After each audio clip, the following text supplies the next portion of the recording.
Les 4 évangiles en un. Chapitre 6. Venez et voyez, suite et fin.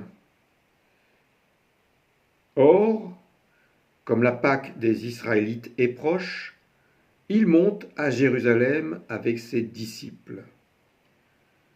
Dès son arrivée, il se rend au temple où il observe tout ce qui s'y déroule. Mais, comme l'heure est déjà tardive, il se retire avec ses disciples pour aller passer la nuit à Béthanie, non loin du mont des Oliviers. Le lendemain, en quittant Béthanie, il a faim. De loin, apercevant près du chemin un figuier couvert de feuilles, il s'en approche, mais ne voyant pas une seule figue, il parle ainsi au figuier. Plus jamais, et pour toujours, de toi, on ne mangera de fruits. Et ses disciples l'ont bien entendu. Alors il repart au temple, et lorsqu'il arrive à l'intérieur du sanctuaire, du milieu de la foule, venue pour la célébration de la Pâque, des boiteux et des aveugles s'approchent de lui. Devant tout le monde, il les guérit. Néanmoins, les maîtres des servants et les scribes, bien qu'ils aient observé ces prodiges, sont contrariés, et surtout lorsque des enfants crient dans le sanctuaire qui résonne « Hosanna, fils de David !» Aussi, ils s'adressent à lui indignés. « N'entends-tu pas ce que disent ces enfants ?» Mais Jésus, se tournant vers eux, leur répond « Oui, n'avez-vous jamais lu ? Par la bouche des tout-petits et des nourrissons, tu t'es préparé une louange. » Et sur cette parole, Jésus les quitte pour retourner à Béthanie, où il y passera le reste de la journée. Le lendemain matin, comme Jésus et ses disciples reprennent le même chemin que le jour précédent pour se rendre à Jérusalem, ils repassent devant le figuier près du chemin qu'ils ont vu la veille. Mais maintenant, il est complètement desséché jusqu'aux racines. Très étonnés, les disciples s'interrogent. Comment ce figuier s'est-il desséché si rapidement ? Et Pierre, se rappelant de la parole de Jésus au figuier, lui dit « Rabbi, regarde, le figuier que tu as maudit s'est desséché. » Alors Jésus leur répond « Ayez foi en Élohim. Amen, je vous le dis, quiconque dit à cette montagne en ayant foi sans avoir de doute dans le cœur, « Lève-toi et jette-toi dans la mer, cela sera fait pour lui. Ainsi, je vous le dis, pour tout ce que vous demanderez en priant, ayez foi en croyant que vous allez être exaucés, et cela sera fait pour vous. Seulement, lorsque vous êtes debout pour prier, remettez, si vous avez quoi que ce soit contre quelqu'un, pour que votre Père des cieux, lui aussi, vous remette vos chutes.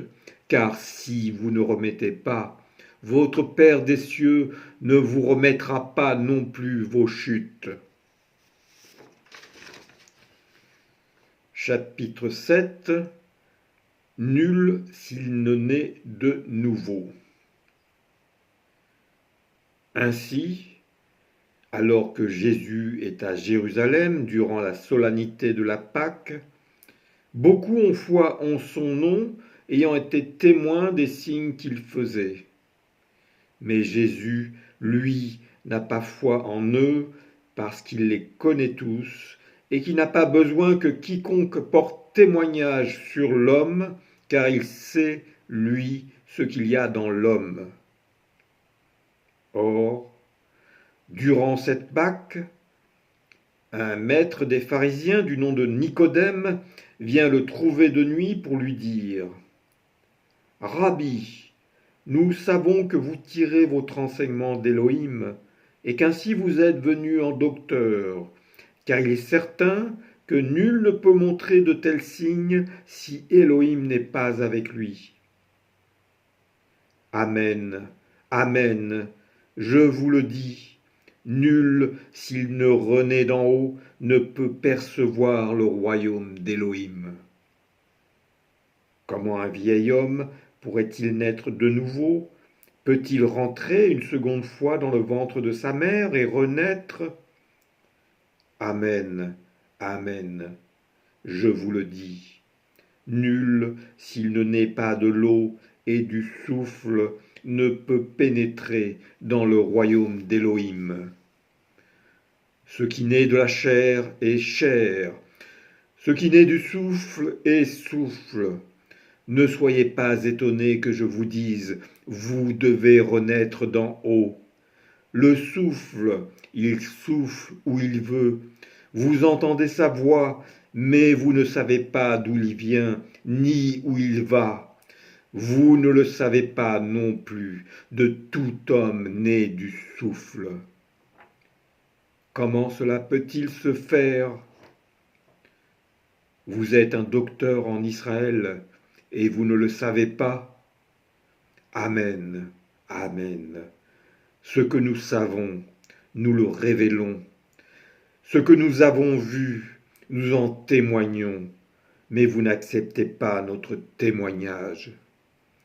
Si je vous parle de ce qui est sur la terre, vous ne croyez pas. Comment auriez-vous foi si je vous faisais connaître ce qui est dans les cieux?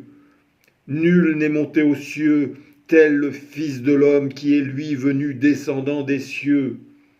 Et comme Moïse a élevé le serpent au désert, ainsi le Fils de l'homme doit-il être élevé pour que quiconque ayant foi en lui ait la vie éternelle.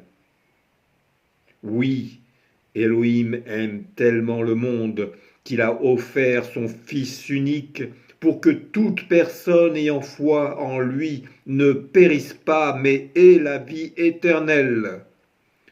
Ainsi Elohim n'a pas envoyé son Fils dans le monde pour condamner le monde, mais afin que le monde soit sauvé par lui.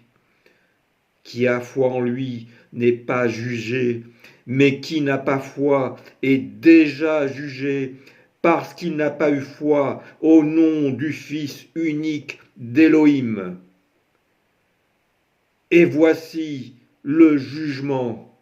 La lumière est venue briller en ce monde, mais les hommes ont préféré les ténèbres à la lumière, parce que leurs œuvres étaient criminelles. Car quiconque agit mal est la lumière, et ne vient pas à la lumière, de peur que ses œuvres ne soient réprouvées. Mais l'artisan de vérité va à la lumière, pour qu'il soit manifeste que ses œuvres sont accomplies en Élohim.